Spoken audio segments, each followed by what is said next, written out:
Oke, assalamualaikum warahmatullahi wabarakatuh. Pada saat ini kita akan melanjutkan belajar kita tentang ruang vektor sebagai salah satu bagian dari materi di aljabar. Baik ya, kita langsung saja kepada ruang vektor umum.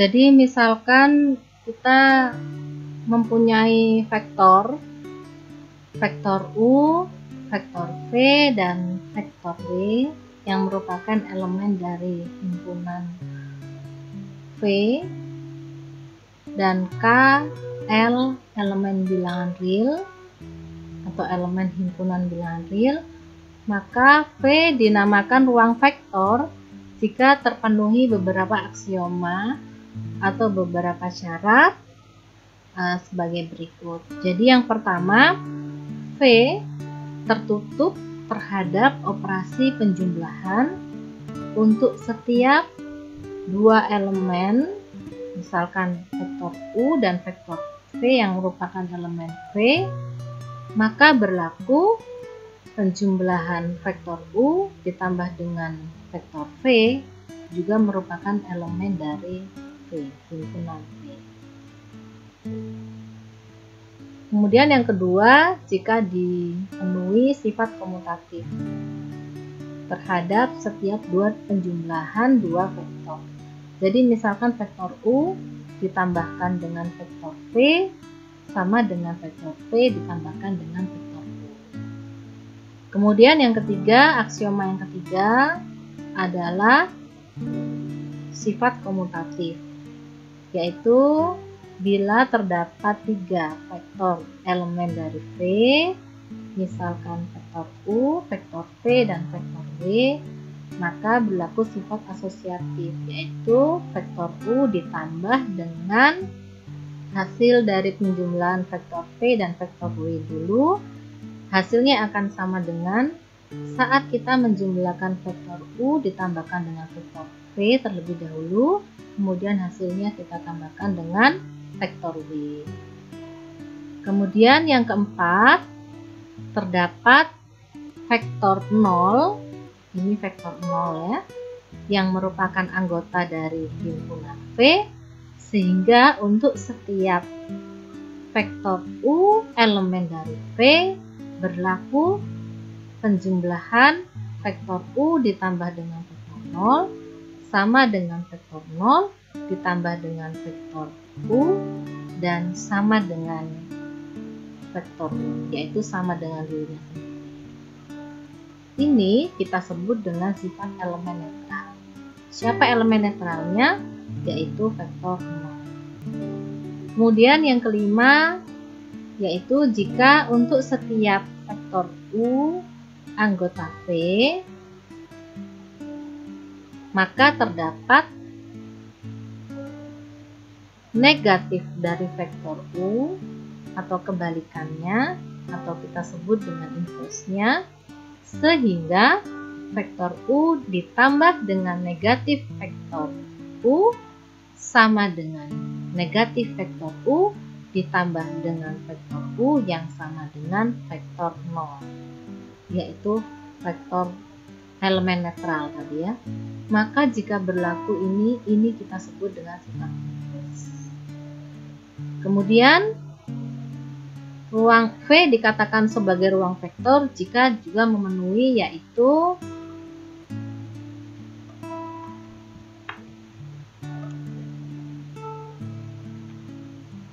sifat atau aksioma V tertutup terhadap operasi perkalian dengan skalar.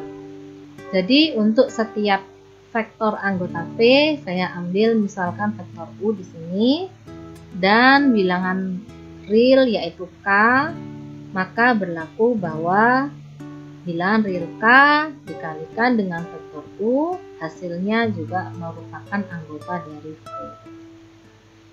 Kemudian yang ketujuh, dikatakan ruang vektor jika memenuhi aksioma yang ketujuh, yaitu bilangan real K ditambahkan dengan vektor U plus vektor V. Maaf, saya ulang ya. bilangan real K ini dikalikan dengan penjumlahan vektor U ditambah dengan vektor V, maka hasilnya akan sama dengan K kali vektor U ditambah dengan K kali vektor V. Kemudian aksioma yang ke-8 yaitu jika kita mempunyai dua bilangan real, yaitu misalkan K dan L, maka K ditambahkan L dikalikan dengan vektor U sama dengan K kali vektor U ditambah dengan L kali vektor U. Kemudian aksioma yang ke-9 yaitu jika K dikalikan dengan L dikalikan dengan vektor U, maka sama dengan L dikalikan dengan K dikalikan dengan vektor U, yang juga sama dengan K dikalikan L terlebih dahulu, kemudian hasilnya kita kalikan dengan vektor U. Jadi tanda kurung di sini mengisyaratkan bahwa kita mengoperasikan yang di dalam tanda kurung terlebih dahulu, baru kita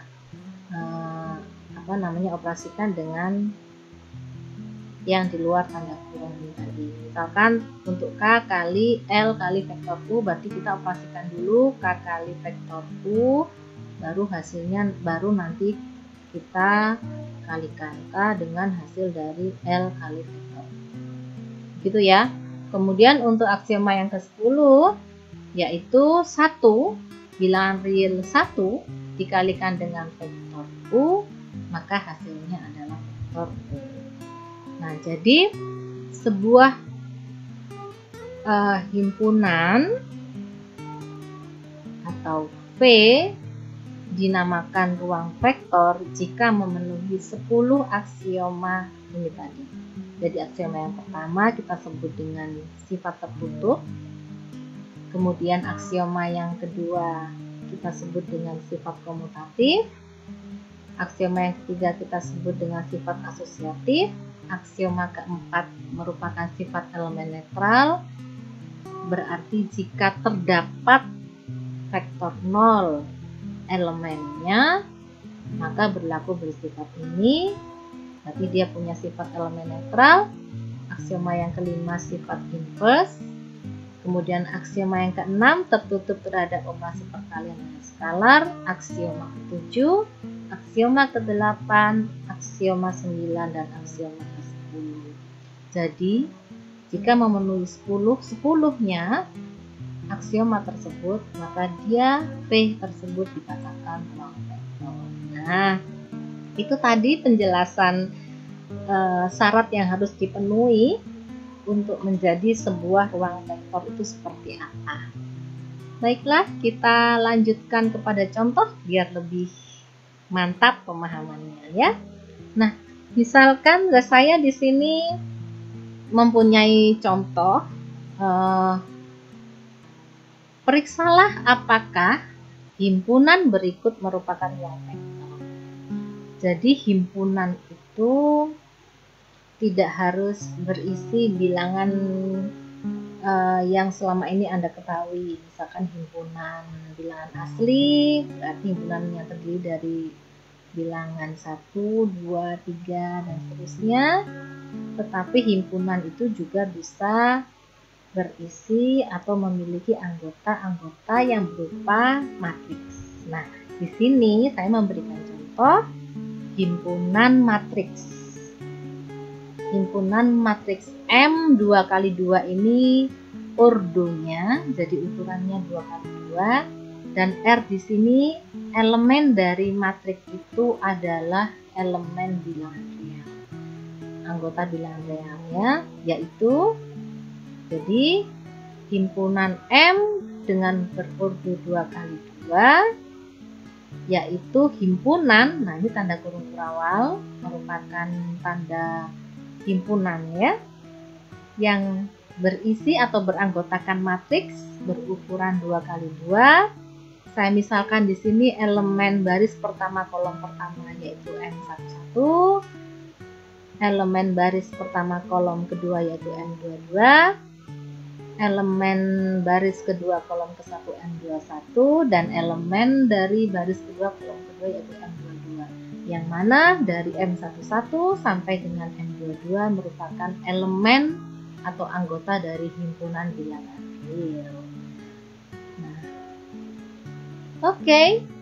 Maka ketika Anda diminta untuk memeriksa apakah himpunan ini merupakan ruang vektor, maka Anda harus memeriksa atau menganalisis satu persatu apakah himpunan ini memenuhi dari 10 aksioma yang saya jelaskan tadi. Oke, kita periksa satu persatu. Yang pertama, apakah dipenuhi sifat tertutup? Nah, maka untuk memeriksa Anda tidak boleh mengambil contoh yang khusus ya. Yang khusus misalkan matriksnya matriks A 1, 2, 3, 4, B-nya 0, 1, 1, 0 misalkan, tidak boleh. Karena kita akan menyimpulkan secara umum, maka contoh yang kita ambil juga harus secara umum. Misalkan saya ambil sebarang 2 anggota dari himpunan matriks M 2x2. Saya di sini mengambil contoh matriks A dan matriks B. Dengan matriks A elemen M22, B-nya juga elemen dari himpunan matriks M berurut 2x2, di mana A-nya yaitu baris pertama kolom pertama ya, M11-nya tadi di sini kan M11. Ini hanya pemisalan ya, M11, M12, M21, M22. Nah, di sini A-nya saya menggunakan elemennya berisi A, B, C, D dan matriks B-nya E, F, G, H. Di mana A, B, C, D, E, F, G, H ini merupakan elemen dari himpunan bilangan real. Kalau Anda ada yang bicara himpunan bilangan real, maka Anda harus paham apa saja itu elemen himpunan bilangan real ya. Maka dengan mencek apakah dia memenuhi sifat tertutup seperti yang pada aksioma pertama, berarti Anda diminta untuk menunjukkan apakah penjumlahan dari vektor atau elemen ya dari V di sini penjumlahan 2 elemennya merupakan anggota dari himpunan tersebut. Di sini dikatakan ruang vektor ini U dan V ya. Nah, jangan bingung, di sini memang kita akan menunjukkan apakah himpunannya berisi matriks U 2x2 merupakan ruang vektor. Kita cek satu persatu, berarti sama halnya dengan apakah kita akan menunjukkan penjumlahan dari 2 elemen matriks, 2 elemen himpunan M yaitu matriks A dan matriks B dijumlahkan apakah juga menjadi anggota dari matriks berurut 2x2. Nah, ini 2x2 ya, kurang menulisnya. Maka kita cek satu persatu. Matriks A, A, B, C, D ditambah dengan matriks B, E, F, G, H. Maka seperti sifat matriks, kita jumlahkan elemen-elemen yang bersesuaian tempatnya. Maka baris pertama kolom pertama kita tambahkan dengan baris pertama kolom pertama. Maka didapatkan A ditambah dengan E untuk baris pertama kolom pertama, baris pertama kolom kedua yaitu B ditambahkan dengan F, hasilnya ini. Kemudian C ditambahkan dengan G menempati baris kedua kolom pertama, baris kedua kolom kedua yaitu hasilnya D ditambah dengan H. Nah, mengapa saya menyimpulkan matriks 2x2 ini bersifat tertutup? Ini hasilnya elemen dari matriks 2x2. Ya, Karena apa? A, B, C, D, E, F, G, H kan elemen dari himpunan bilangan real. A ditambah E, kita tahu himpunan bilangan real, setiap dua bilangan real bila dijumlahkan hasilnya juga merupakan bilangan real. Sehingga di sini A ditambahkan dengan E, hasilnya juga merupakan anggota bilangan real. B ditambahkan dengan F juga merupakan elemen dari R. C ditambahkan dengan G juga elemen dari R atau bilangan real, dan D ditambahkan dengan H juga elemen bilangan real. Sehingga ini bersifat tertutup. Berarti himpunan matriks 2 kali 2 memenuhi aksioma yang pertama, yaitu memenuhi sifat tertutup. Nah, baru kemudian ternyata masih bersifat tertutup. Kita cek lagi berikutnya apakah dipenuhi juga aksioma yang kedua, yaitu apakah dipenuhi sifat komutatif. Mari kita lanjutkan. Di sini matriks saya ambil pemisalan sama seperti sebelumnya, matriks A dan matriks B, di mana A dan B anggota dari himpunan M. Maka Anda bagaimana cara menunjukkannya? Nah, di sini ada beberapa cara ya. Ada yang A ditambah B apakah sama dengan B ditambah A. Di sini A tambah B dulu dicari, kemudian B tambah A sendiri dicari, kemudian apakah hasilnya sama. Namun saya menggunakan cara yang langsung, pembuktian secara langsung, maka saya mengarahkan apakah bentuk penjumlahan A ditambah B ini bisa dibawa ke bentuk B ditambahkan A. Oke, langsung saja. Matriks A dan ditambah dengan matriks B sama dengan, ini saya tulis kembali ya. Nah, kemudian penjumlahan dua matriks, maka elemen-elemen yang letaknya bersesuaian kita jumlahkan. Maka hasilnya A tambah E, B tambah F, C tambah G, dan D tambah H. Nah, karena A, B, C, D, E, F, G, H adalah bilangan real, maka berlaku A, misalkan A ditambah dengan E sama dengan E ditambah A.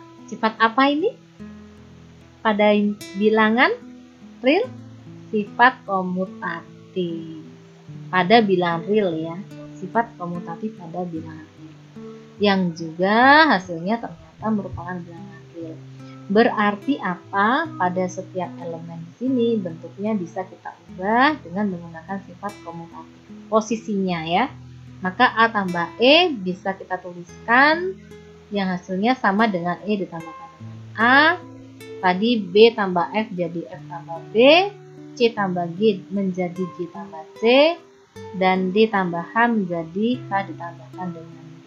Nah, kita ingat materi matriks sebelumnya bahwa bentuk seperti ini bisa kita ubah menjadi bentuk penjumlahan dua matriks dengan catatan elemen-elemennya bersesuaian. E ditambahkan A terletak pada baris ke-1 kolom ke-1. Maka bila kita pecah menjadi penjumlahan dua matriks, berarti E posisinya di baris pertama kolom pertama, A juga merupakan elemen dari baris pertama kolom pertama. Begitu juga F tambah H, F di sini, B di sini. G tambah C, G ditambah C.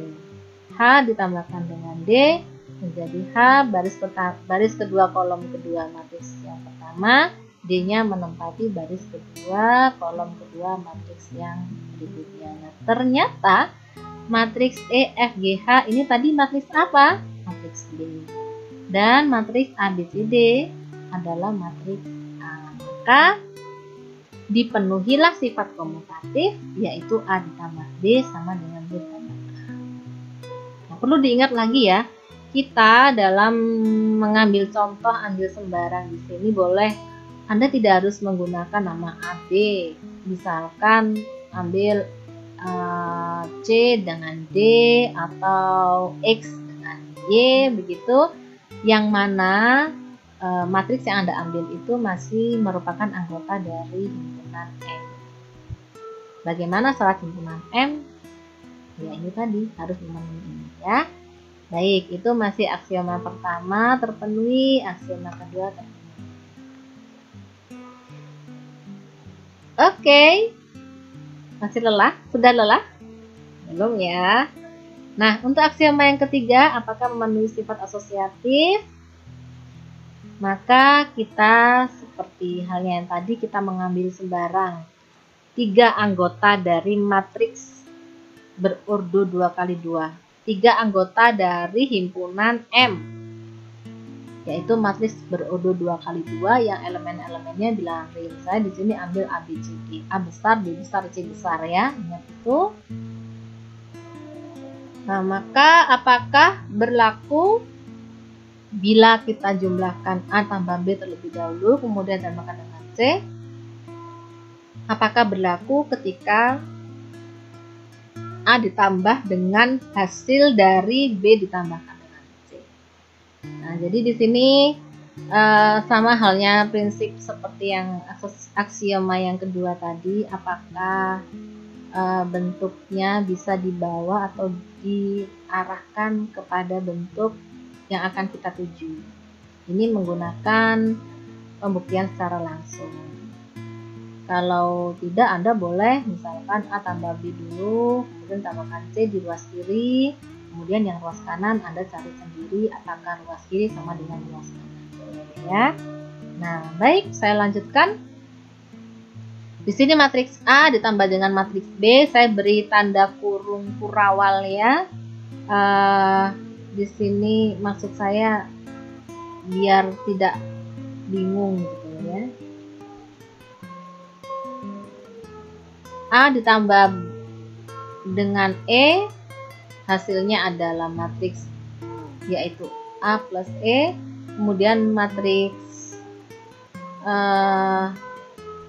elemen ini apa ya nih, baris pertama kolom kedua ya. Pada matriks A kita tambahkan dengan baris pertama kolom kedua yaitu F pada matriks B. Jadi matriks A tambah matriks B hasilnya adalah sebuah matriks yang seperti ini. Elemennya yaitu baris pertama kolom pertama A tambah E, B tambah F, C tambah G, dan D tambah H.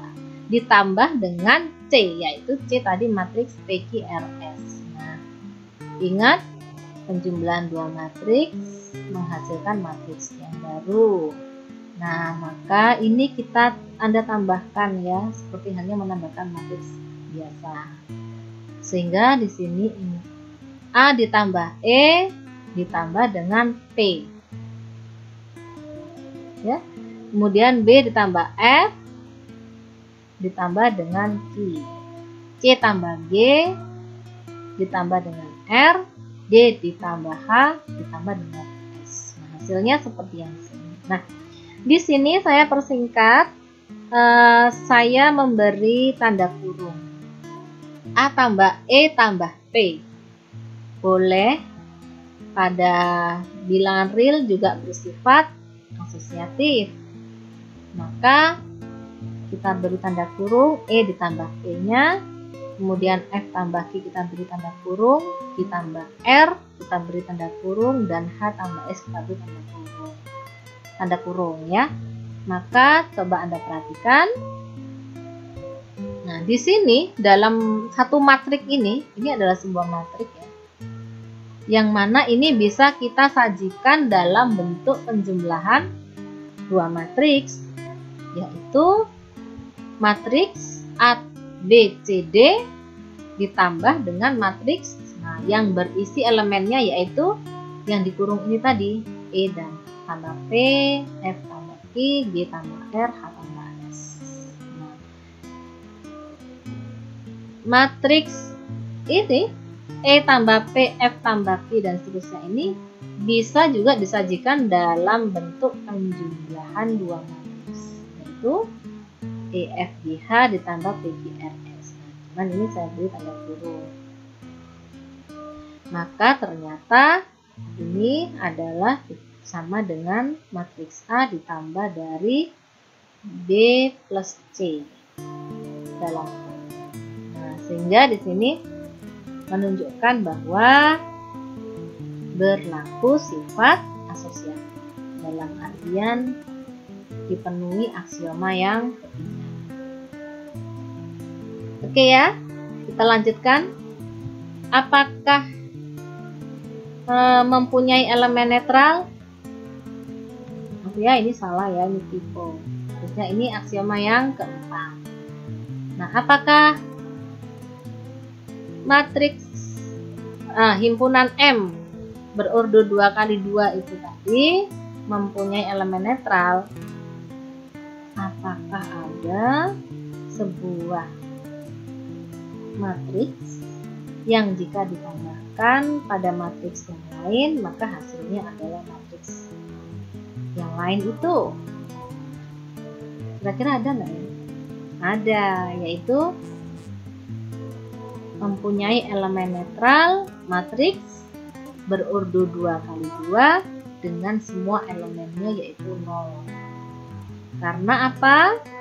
Karena ketika matriks ini, matriks 0 ini ditambahkan dengan sebarang matriks, saya misalkan di sini matriks A tadi, A, B, C, D, sama dengan ketika kita menambahkan matriks A dengan matriks elemen netral itu, yaitu 0, 0, 0, 0, yaitu sama dengan matriks X.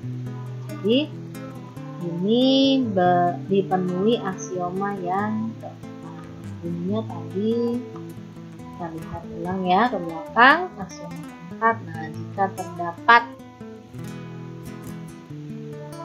vektor 0 elemen dari V, sehingga berlaku bahwa U ditambah dengan vektor 0 sama dengan vektor 0 tambah U sama dengan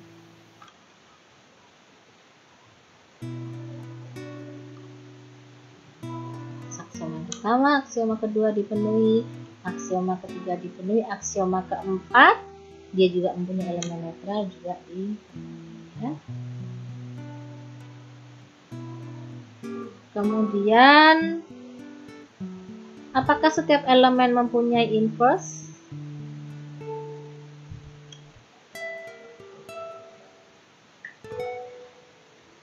Maka untuk menjawab pertanyaan ini kita perlu berpikir apakah pada himpunan matriks himpunan M yang anggotanya adalah matriks berordo 2 kali 2 mempunyai inverse.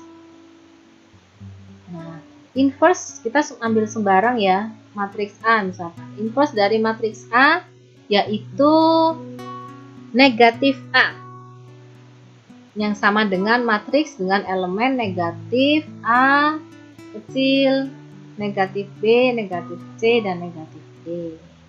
Karena apa kita sebut ini elemen inverse? Karena ketika A ditambah dengan negatif A sama dengan sini matriks A itu ABCD ditambah dengan matriks inverse-nya tadi, ternyata hasilnya sama dengan elemen netral, yaitu elemen 0, 0, 0. Maka berarti himpunan M mempunyai inverse. Jadi setiap elemen pada himpunan M mempunyai inverse. Oke, kita lanjut ke aksioma yang keenam. Aksioma yang keenam di sini,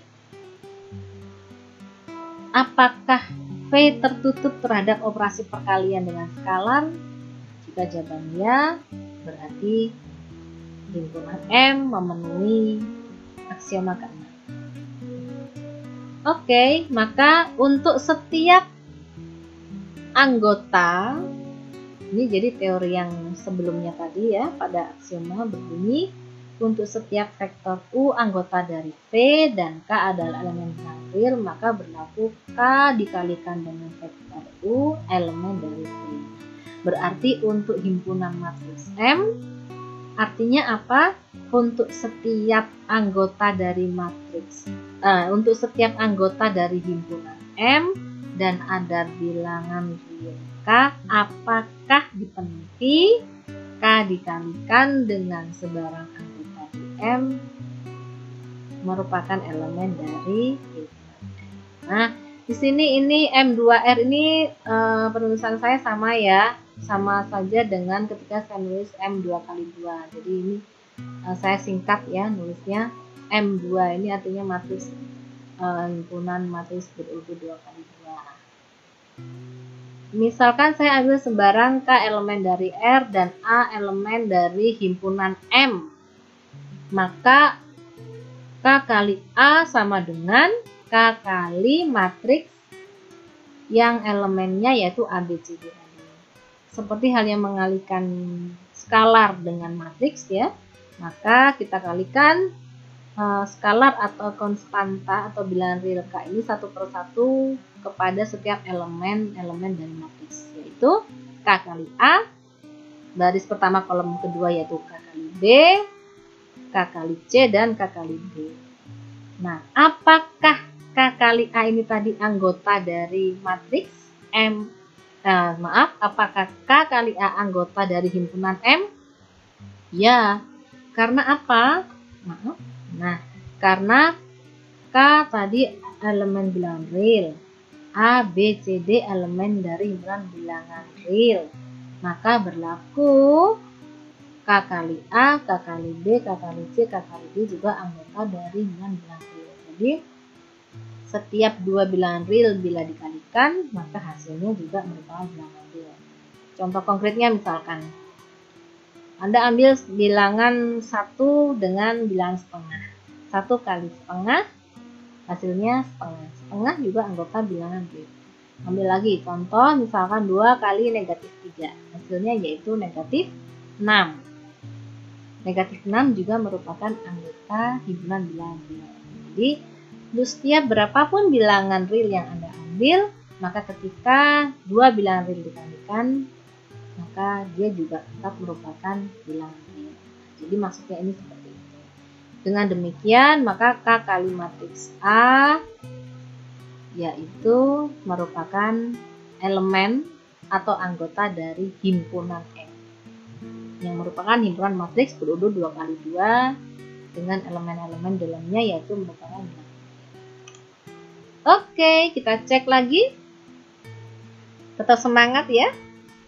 Oke, nah aksioma ketujuh sama halnya dengan ketika kita menanyakan apakah dipenuhi sifat K kali penjumlahan dua matriks, yaitu K kali A tambah B, itu sama dengan K kali A ditambahkan dengan K kali B. Jadi apakah memenuhi sifat seperti ini?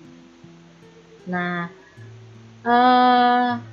di sini saya menggunakan pembuktian secara langsung, maka saya mengambil sembarang bilangan real K dan dua anggota dari himpunan M, yaitu dua matriks A dengan B.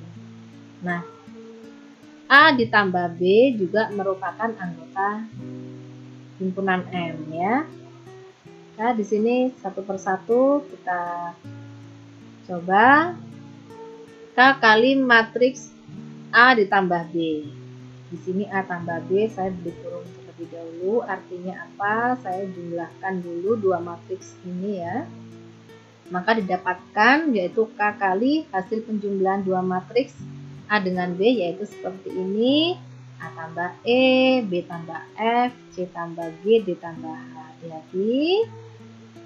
Kemudian seperti halnya sifat perkalian skalar atau perkalian konstanta dengan matriks, maka konstantanya kita kalikan pada setiap elemen. Berarti di sini K kali A tambah E, K kali B tambah F, K kali C tambah G, dan K kali D ditambahkan dengan H.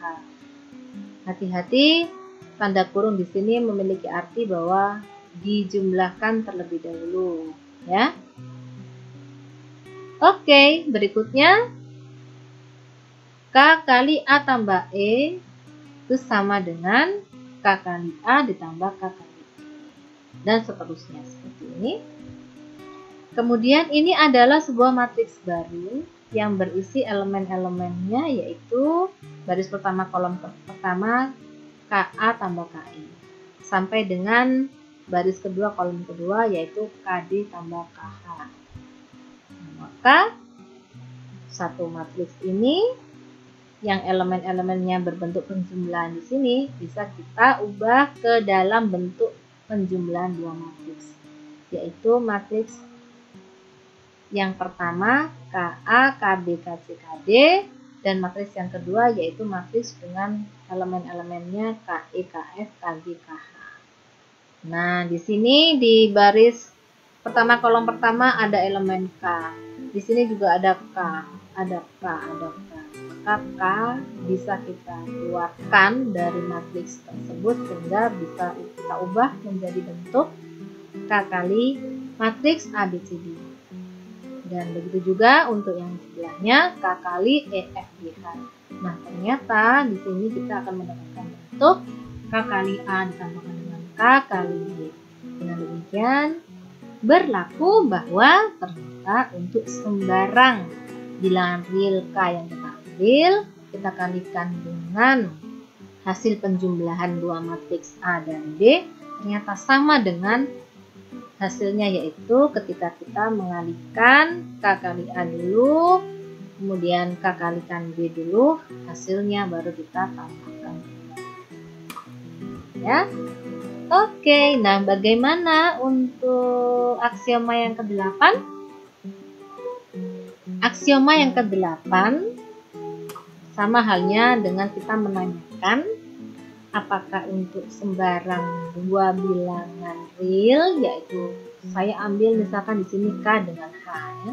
Anda tidak harus mengambil K dan H, misalkan Anda bisa ambil huruf lain yang usahakan tidak sama ya dengan elemen-elemen matriks sehingga Anda tidak bingung. Nah, misalkan saya ambilkan K dengan H.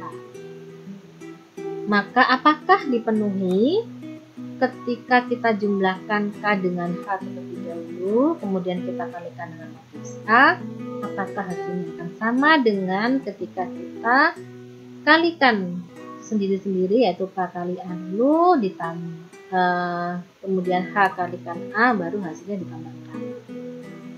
Apakah sama? Di sini saya menggunakan pembuktian secara langsung, itu seperti yang sebelumnya tadi. K ditambahkan H yaitu kalikan A sama dengan, saya tulis ya, saya tuliskan matriksnya yang A. Nah, ini adalah dua bilangan yang dijumlahkan, maka hasilnya juga merupakan bilangan.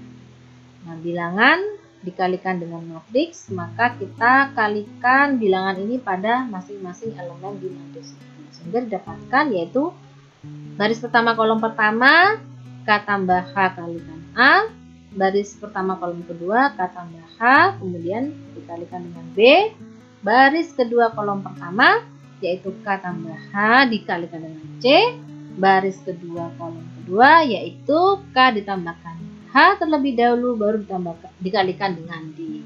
Nah, baru setelah itu kita ikuti alurnya pada setiap elemen-elemen ya.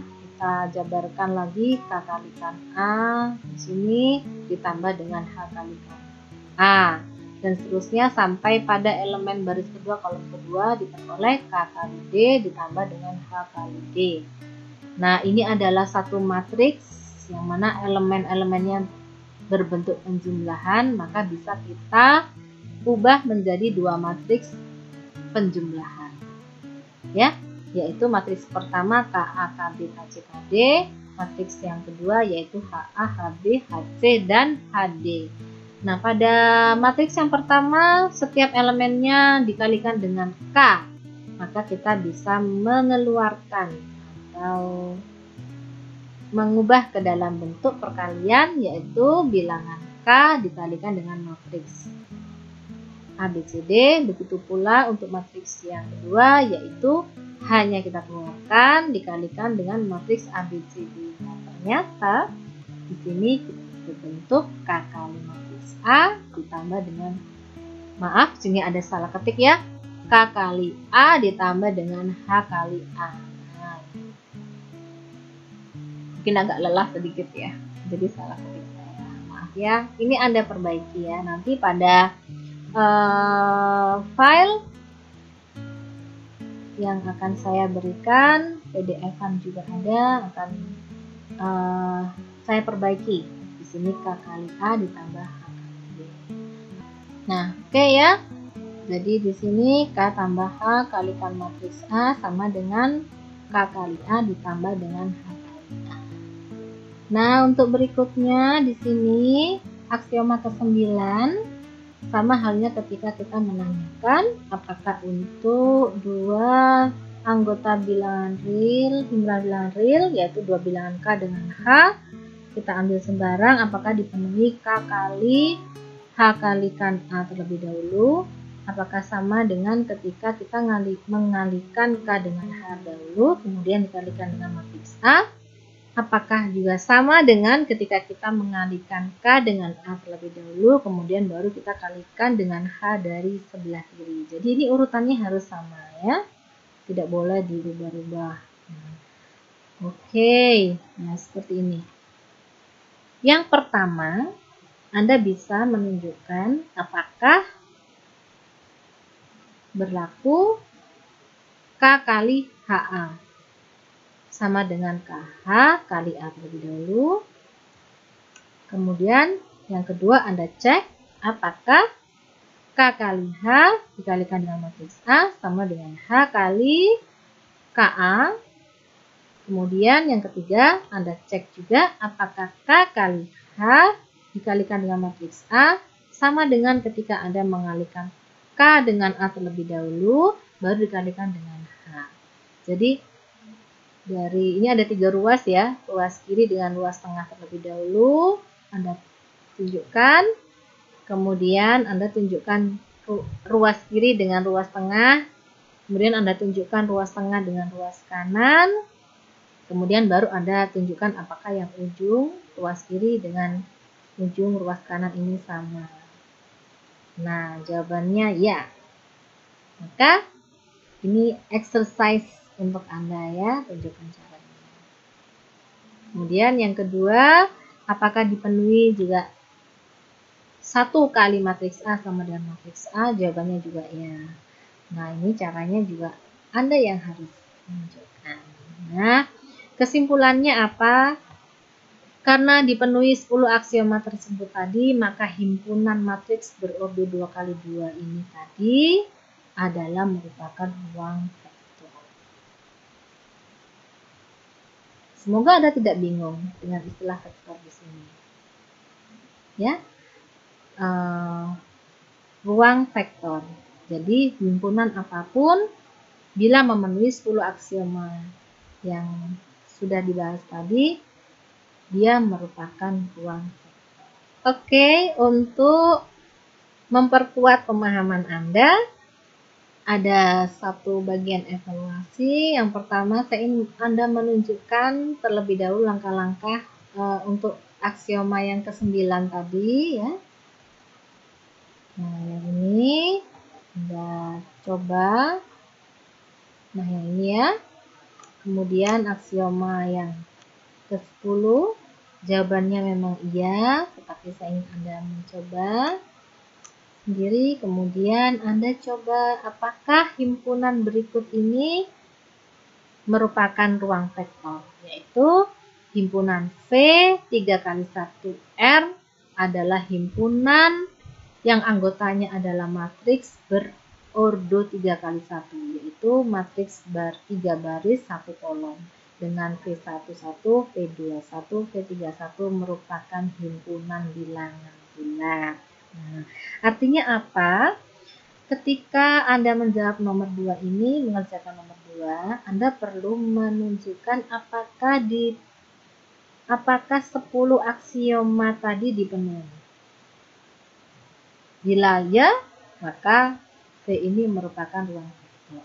Namun, bila ada satu saja dari aksioma tersebut yang tidak dipenuhi, maka Anda sudah bisa langsung menyimpulkan bahwa V ini bukan merupakan ruang vektor. Walaupun tanpa Anda harus melanjutkan untuk membuktikan aksioma yang lainnya. Misalkan pada aksioma pertama dipenuhi, aksioma kedua dipenuhi, misalkan ya. Kemudian kok sampai aksioma yang ketiga gitu misalkan, kok tidak dipenuhi. Nah, maka cukup Anda berhenti sampai pada aksioma ketiga itu, kemudian Anda bisa menyimpulkan, oh, himpunan ini tidak atau bukan merupakan ruang vektor karena tidak dipenuhi aksioma yang kesekian. Maka Anda tidak perlu melanjutkan untuk membuktikan aksioma yang selanjutnya. Itu contoh ya, contoh. Oke, itu saja dari saya untuk pembahasan tentang ruang vektor.